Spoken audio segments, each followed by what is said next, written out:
Students, देखिए कल जो क्वेश्चन हमने छोड़ा था 2 क्वेश्चन, उनको तो हम सॉल्व करेंगे ही, लेकिन एक और चीज़ थी कल रिकरिंग डेसिमल, जिसको आवर्ती दशमलव हिंदी में बोलते हैं, उसका क्वेश्चन था जो बचा हुआ, जिस पे थोड़ा सा कुछ आपको कभी कभी रिकरिंग, टर्मिनेटिंग, नॉन रिकरिंग या इरेशनल, रेशनल, इस तरीके से करके क्वेश्चन आते हैं तो हम कंफ्यूज हो जाते हैं।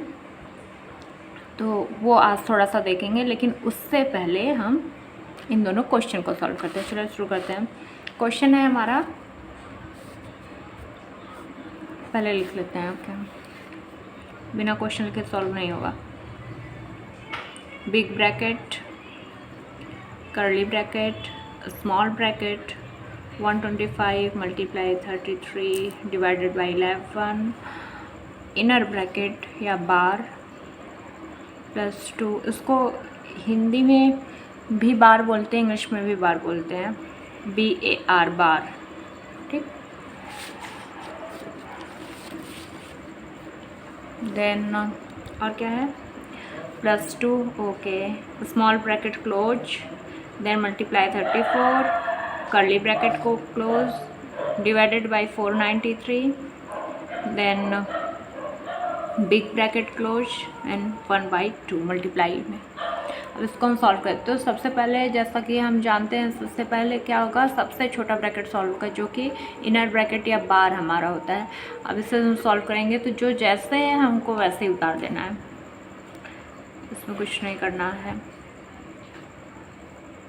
125 मल्टीप्लाई, अब ये दोनों क्या होंगे, डिवाइड, इन्हीं दोनों के ऊपर बार है तो ये इन्हीं दोनों को सॉल्व करेंगे। अगर ये पूरे के ऊपर ऐसा होता ना तो फिर डिवाइड करते, उसके बाद मल्टीप्लाई करते, तब ऐड करते, पर बार इसके ऊपर है तो इसको, अब ये डिवाइड होगा तो आंसर 3 आएगा। इसको करने की जरूरत नहीं है, सबको पता है 11 3 33 होता है।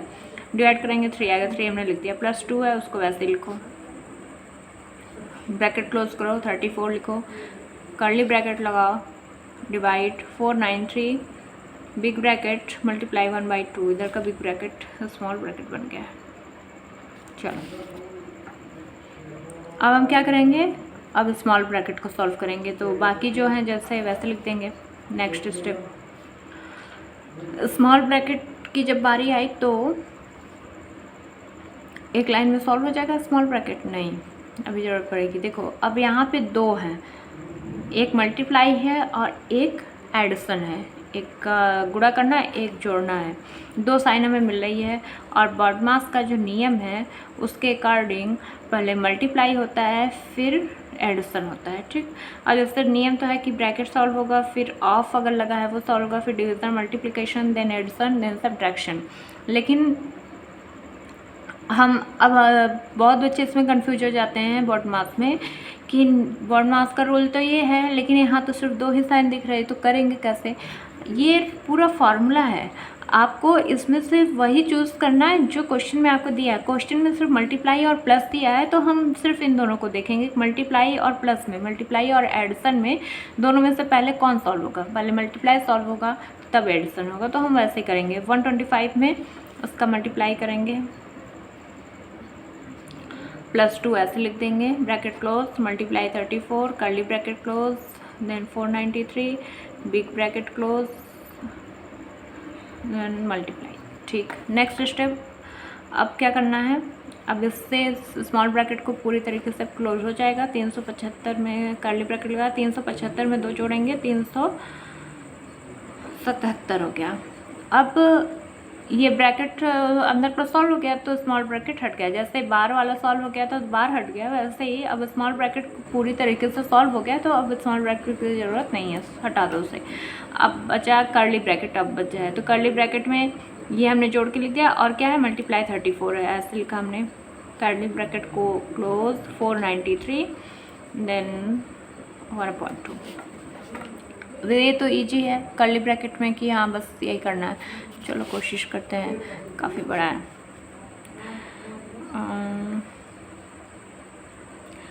इसको इस तरीके से लिख सकते हैं। 34 को सिंपल तरीका हम बता रहे हैं सॉल्व करने का, अब इतना बड़ा है तो 30 + 4 लिख सकते हैं। अब देखो, अगर हमें कहा जाए कि आप बताओ 999 में 10 का गुणा करो कितना करा होगा, तो हम कहेंगे कि 999 है, उसमें 10 का गुणा मतलब 1 जीरो बढ़ जाएगा। अच्छा 100 का गुणा तो 2 जीरो बढ़ जाएगा। वैसे ही क्यों, क्योंकि 1 है और 1 का मल्टीप्लाई वही होगा, जीरो बढ़ा दो। वैसे ही अगर 30 है, 30 को हम अगर जीरो हटा दे 3 बचेगा। तो अगर हम 377 मतलब 3 का गुणा कर दें नंबर में और उसके आगे 30 में 1 जीरो आगे लगा दें, हमारा आंसर सॉल्व हो जाएगा।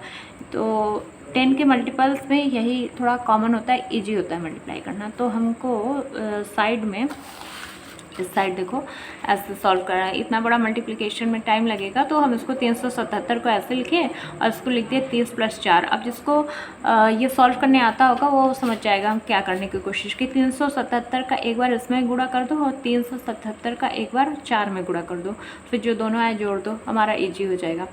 तो 377 में जो है 30 का गुणा मुश्किल है, 3 का गुणा कर दो। 3 7 21, 3 7 21, 22 23, 3 3 9 2 11, 11 31 आ गया और 1 जीरो है तो 1 जीरो बढ़ा, तो ये हो गया इसका। अब 4 का गुणा कर लो 377 में। 377 में हम 4 का गुणा कर लेते हैं। 4 7 28, 4 7 28 तो 30, 4 3 12 3 15, 1508, 1508 इसमें जोड़ दो। 8 1 5 3 8 1 1 2 1, ये हो गया हमारा आंसर। अब 34 का गुणा करने में टाइम लगता है, बट ऐसे फट से हो गया क्वेश्चन। हम क्वेश्चन पे आते हैं। तो हमने इन दोनों का गुणा किया और हमारा आंसर कितना आया, 12818, 128। अब देखो कर्ली ब्रैकेट सॉल्व, तो कर्ली ब्रैकेट को भी हमने हटा दिया। अब बिग ब्रैकेट बचा है, तो बिग ब्रैकेट के अंदर ये लिखा, उसके अंदर क्या है, डिवाइड बाई 493 है। तो इसको तो देखो आपको डिवाइड करना होगा, मल्टीप्लाई 1/2। जब भी ऐसा देगा तो ज़रूर पूरा डिवाइड होके ही देगा। चलो इधर कर लेते हैं रफली वर्क। 493 12818, 128 तो जाएगा नहीं, 4 डिजिट लेना होगा और 3 के टेबल में 7। आप देखो ऐसे में अंदाज़ा लगाओ कि जब बड़ा नंबर है हमें उसका टेबल नहीं आता, तो अब 128 तो ले नहीं सकते हैं क्योंकि इससे छोटा है, तो 1281 लेना होगा एक बार में। 1281 493 के टेबल में कितनी बार में आएगा या कौन सा नंबर होगा जो उसके आसपास होगा। तो उसके लिए ट्रिक ये है, इसका 1 डिजिट देखो, इसका 3 के टेबल में 1 डिजिट पे 1 कितनी बार में आता है, 3 7 21 आता है और 3 3 9 12 15 18 नहीं आएगा कहीं भी। तो 7 देखो इससे ज़्यादा हो रहा है कि कम हो रहा है, मेरे ख्याल से ज़्यादा ही होगा। 7 3 21, 1 मिनट, हाँ चलो, 7 3 21, 7 9 63 64 65, 7 चौक 28, 28 8 6 14, ज़्यादा ही हो रहा है, बहुत ज़्यादा हो रहा है, दुगना आ रहा है। तो हम थोड़ा और नीचे चलते हैं। 493 है, उसके बहुत ज़्यादा नीचे कितना जाएंगे, 400 इसमें से घटा दो तो कितना आएगा, 800 घटेगा तो होगा 2 3 टेबल। 493 × 3 कर दो, 3 3 9, 3 3 3 9, 3 ये 9 है ना, देखो कन्फ्यूज में 9 3 27, 3 4 12 13 14, तब भी ज़्यादा हो रहा है, इसका 2 जा ही जाएगा। 2 3 6 2 9 18, 2 चौक 8 1 9, 986, 2 जा गया है यहाँ 986 है, हाँ 986 माइनस करेंगे, 11 में से 6 गया 5, यहाँ बचेगा 7, 17 में से 8 गया 9, यहाँ बचेगा 11, 11 में से 9 गया 2। अब हम उतार लेंगे, बचा जो है वो है 8 और ये इसका कुछ मेल जोल लग रहा है। 2 हम कितने किए थे, 34 आया था 53 में, 6 ले जाते हैं, कुछ तो बचेगा, पॉइंट में आंसर आएगा मेरे ख्याल से। 1 मिनट, अब इतना सॉल्व करने से अच्छा है, चलो ले जाते हैं, वैसे होगा नहीं, कटेगा नहीं। 6 3 18 कट भी सकता है, 6 3 18 क्योंकि बॉड मास है तो कट जाएगा। 6 3 18, 6 9 54 1 55, 6 चौक 24, 5 29, कट गया पूरी तरीके से, 6 गया, कट गया ना, 26 बार में कट गया। तो यहाँ आ गया 26, फिर बिग ब्रैकेट भी हट गया, मल्टीप्लाई 1/2। तो देखो 26 तक के 26/2 मतलब 13 हो गया हमारा आंसर। ये हो गया हमारा आंसर कंप्लीट। अब आप देखो एक तरीका और था इसको करने का कि ये दोनों का मतलब डिवाइड है ना, और डिवाइड को हम कैसे लिखते हैं फ्रैक्शन में, 12818/493, ठीक ऐसे लिख देते। ये बिग ब्रैकेट हटा सकते थे, इतना लिख के बिग ब्रैकेट हटा दो और मल्टीप्लाई 1/2 है ये लिख दो। अब देखो 2 से ये कट जाएगा, ठीक जैसे 2 से डिवाइड हो जाएगा उसके बाद आप देखेंगे ये इससे मिलता जुलता हमको आंसर मिल जाता है, जो है देखने से लग जाता है कि हाँ डिवाइड हो जाएगा। तो इस तरीके से भी आप कर सकते हो। और जो है या फिर मतलब अगर आपको बहुत ज़्यादा लेंदी इस तरीके से या तो टेबल से कर लो या तो उससे, लेकिन हाँ बोर्ड मास में जब भी देगा इस तरीके से तो क्वेश्चन सॉल्व भी रहते हैं, ज़्यादा आपको परेशान नहीं करेगा। नेक्स्ट क्वेश्चन पे आते हैं जो ज़रूरी है। देखो ये कई बार बता चुके हैं, आपको आता भी होगा।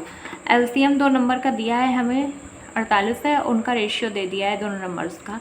हम कई बार आपको बता चुके हैं कि जब अनुपात में क्वेश्चन आते हैं तो जो हम यक्स मानते हैं, यहाँ जैसे हमने माना late numbers B 2x and 3x, तो ये जो यक्स होता है वो दोनों में कॉमन होता है, ठीक हम कई बार आपको बता चुके हैं दोनों में कॉमन होता है, और वो ऐसा फैक्टर होता है जो दोनों जो नंबर्स हैं उन दोनों को काटता है, मतलब वो कॉमन होता है दोनों नंबर्स के लिए।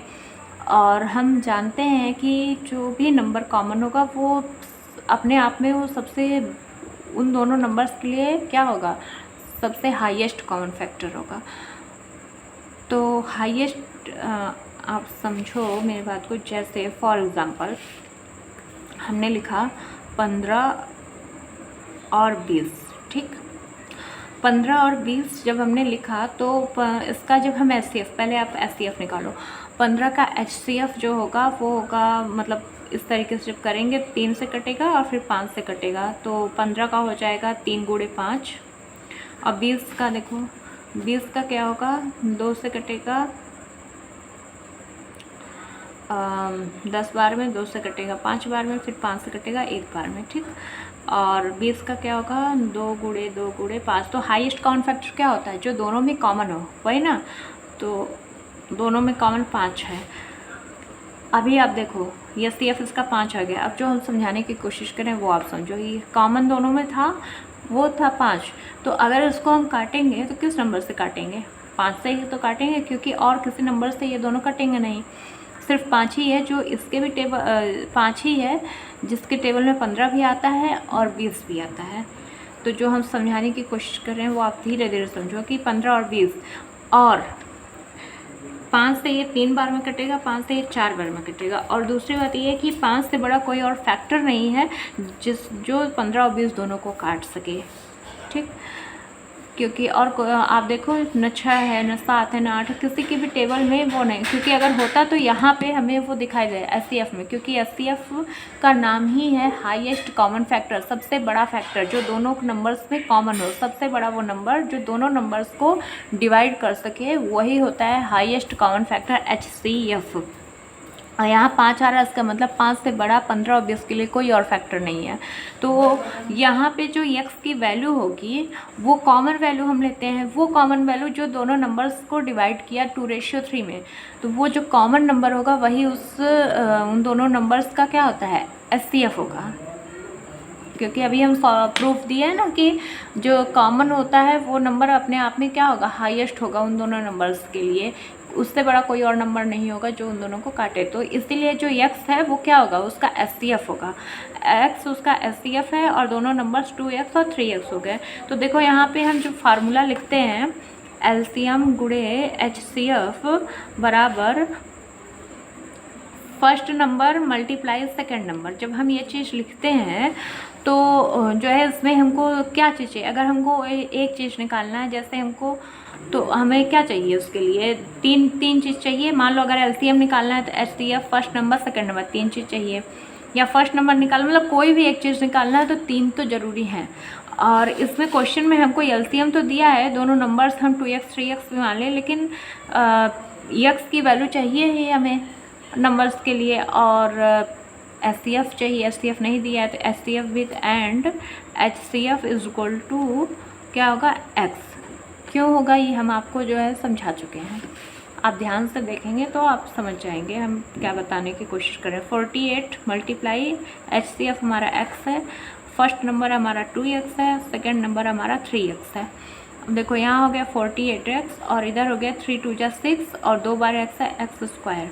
ठीक, अब हमें क्या चाहिए, x की वैल्यू निकालना है। ठीक है, अच्छा आप ये देखो इधर एक x है, हमें सिर्फ एक x से मतलब हम x स्क्वायर तो चाहिए नहीं, ये दोनों x क्या होंगे, आमने सामने हैं, ये डिवाइड हो जाएंगे।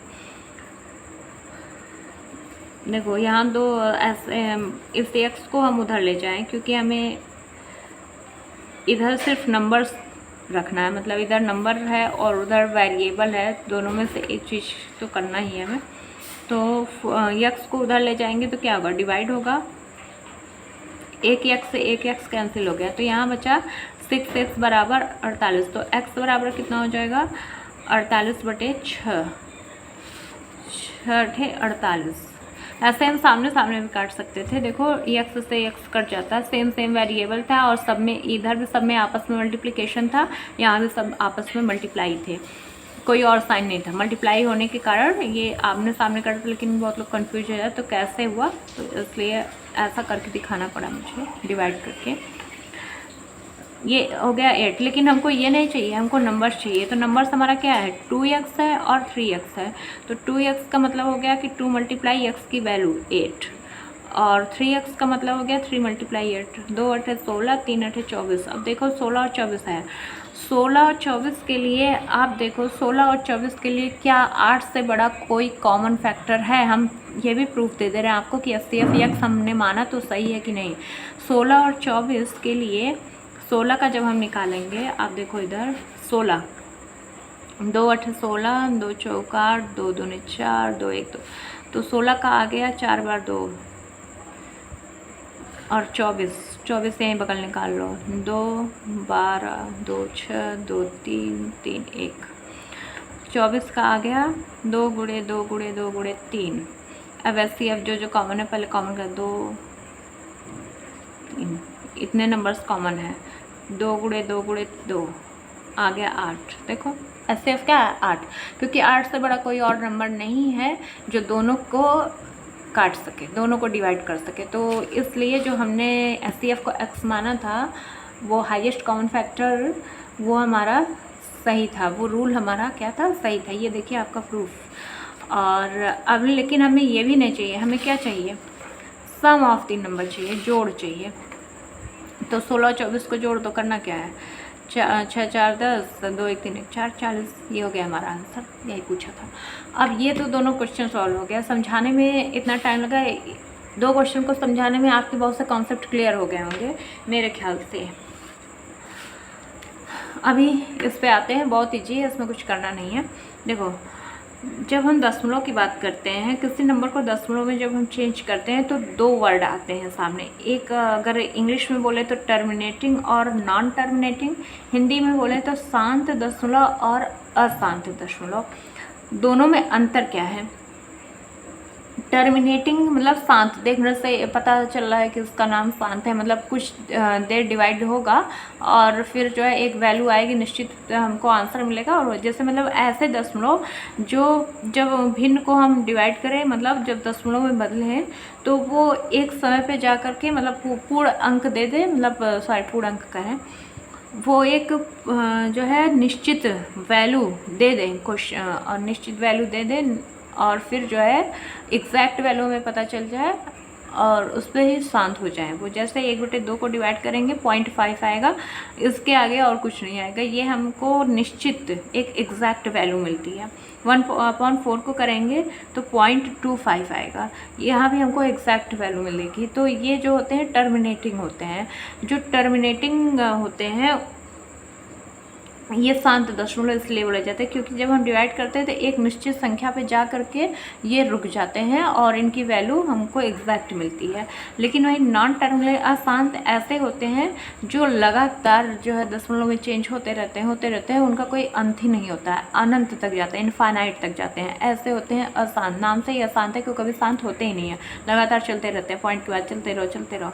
लेकिन इसमें भी 2 होते हैं, एक होता है रिकरिंग और रिपीटिंग बोला जाता है इंग्लिश में, हिंदी में बोला जाता है आवर्ती दशमलव, और दूसरा होता है नॉन रिकरिंग या अनावर्ती दशमलव। तो कभी अगर दे कि नॉन टर्मिनेटिंग रिकरिंग, तो इसका मतलब इस तरह के डेसिमल की बात हो रही है अभी, जैसा हम समझाएंगे। और अगर नाम के आगे लगा है नॉन टर्मिनेटिंग, नॉन रिकरिंग, तो उसका भी अलग अर्थ है। तो दोनों का क्या अर्थ है वो समझो। मतलब देखो नॉन टर्मिनेटिंग जैसे 1/3 को हम किए तो 0 पॉइंट उसका 3333 ये अनंत तक जाएगा और रुकेगा ही नहीं। और जैसे पाई की वैल्यू है, पाई जो हम वृत्त में सर्कल में यूज़ करते हैं, पाई r², पाई की वैल्यू निकालते हैं पॉइंट में 3.3 तो ठीक है, ये पूर्णांक है, लेकिन पॉइंट की बात देखो 14159 और ऐसे ही आगे चलता जाएगा, रुकेगा नहीं, अनंत तक जाएगा।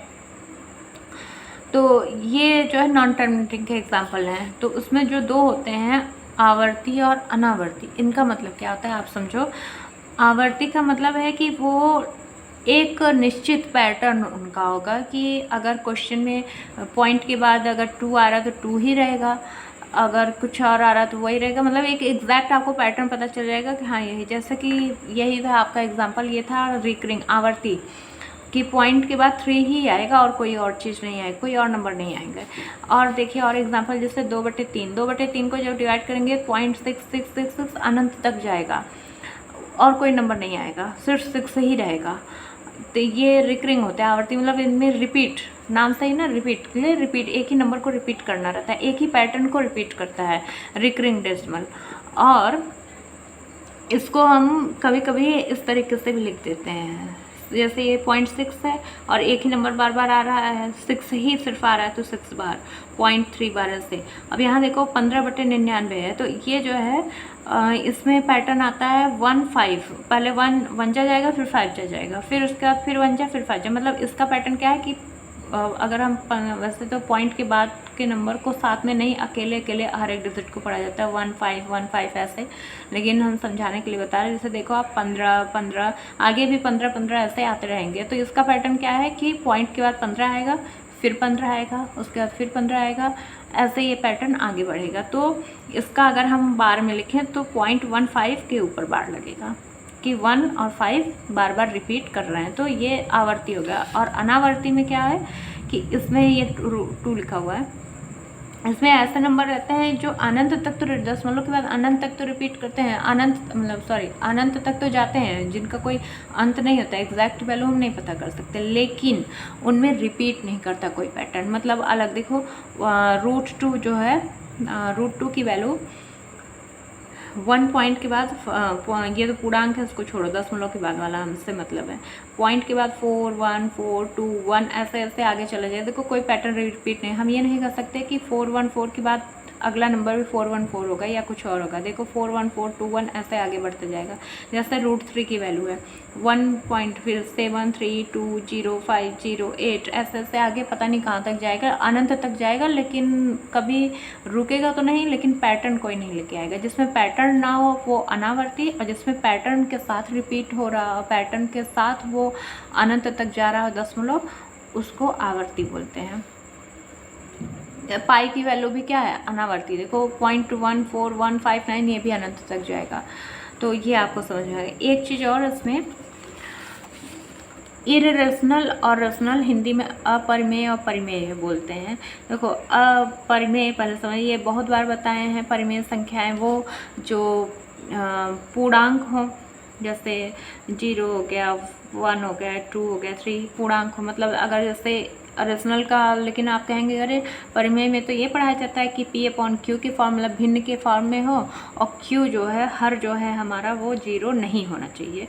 अंश और हर के रूप में हो, ऐसी संख्याएं जो अंश और हर के रूप में हो और जिसमें हर की वैल्यू 0 नहीं होनी चाहिए, ये होता है परिमेय संख्याएं, रेशनल नंबर्स। लेकिन ये कैसे हो गया रेशनल, हम कई बार बता चुके हैं, जिसके नीचे कोई हर ना हो उसके नीचे हम क्या, जैसे 2 है पूर्णांक, उसके नीचे कुछ नहीं है तो हम 1 लिख सकते हैं। 0 है, 0/1 की वैल्यू 0 आएगी, सेम वैल्यू में चेंज नहीं होगा। 2/1 की वैल्यू 2 आएगी, वैल्यू में चेंज नहीं होगा, तो 1 रखने से।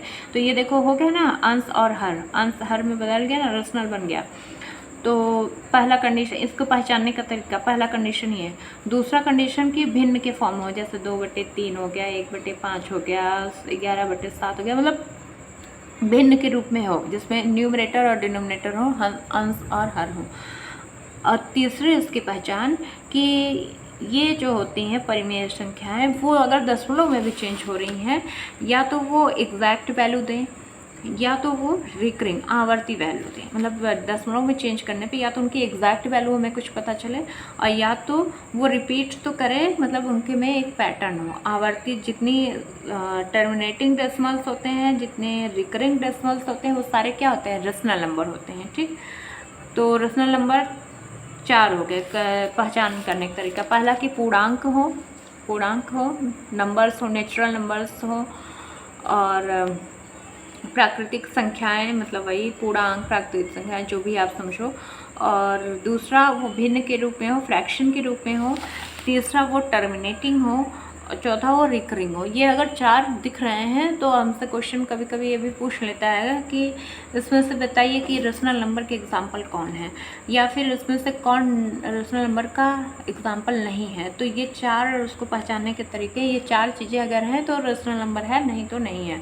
और इर्रेशनल अपरिमेय का एक ही उदाहरण है। अपरिमेय संख्याएं ऐसी संख्याएं होती हैं जो क्या रहे हैं, ऐसे सॉरी, जो रिपीट तो करें, मतलब अनंत तक तो जाएं, लेकिन उनके में कोई पैटर्न ना हो। ऐसे संख्याएं जो वो करें लेकिन उनके में कोई क्या हो, पैटर्न ना हो, मतलब अनावर्ती संख्याएं हो, वो जो है क्या होती हैं, इर्रेशनल संख्या होती है। ज़्यादातर इसमें वर्गमूल, ऐसे संख्याएं जिनका हम वर्गमूल ना निकाल सकें, वो होती हैं। जैसे हाँ, रेशनल में एक चीज़ और कि जिनका हम, जैसे 4 है, 4 का अगर वर्गमूल निकालें, स्क्वायर रूट निकालें, तो हम बता सकते हैं 2 है। जैसे 16 है, उसका वर्गमूल निकालें तो हम कह सकते हैं कि 4 है, ये हम कंफर्म कर सकते हैं। तो ये भी क्या है, रेशनल है। लेकिन अगर हम उससे कह दें कि 2 का निकालो वर्गमूल, तो हम नहीं बता सकते हैं एग्जैक्ट कि क्या आएगा। 3 का बताओ, नहीं बता सकते। 5 का बताओ, नहीं बता सकते। 7 का बताओ, नहीं बता सकते ना। 15 का बताओ, नहीं बता सकते। तो ऐसी संख्याएं जिनका हम पूर्ण रूप से वर्गमूल ना निकाल सकें, वो जो है होती हैं इर्रेशनल। और उन्हीं इर्रेशनल जो है अनावर्ती संख्याओं में आती है। उनकी वैल्यू क्या होती है, अनावर्ती होती है, नॉन रिकरिंग डेसिमल्स में गिनी जाती है। क्योंकि आप देखो √2 की वैल्यू अनंत तक जाएगी, लेकिन रिपीट नहीं कर, मतलब पैटर्न नहीं कोई बना रही है, तो ये अनावर्ती है। तो आप कंफ्यूज मत होना, क्वेश्चन में अगर दे दे तो इर्रेशनल और ये डेसिमल्स का आपस में क्या रिलेशन है, ये कंफर्म करना था आपको। और इन दोनों में अंतर क्या है, ये भी कंफर्म करना था। ये हो गया आज की वीडियो में इतना ही। कल नए क्वेश्चन के साथ फिर से आपके साथ बातचीत होगी। Thank you.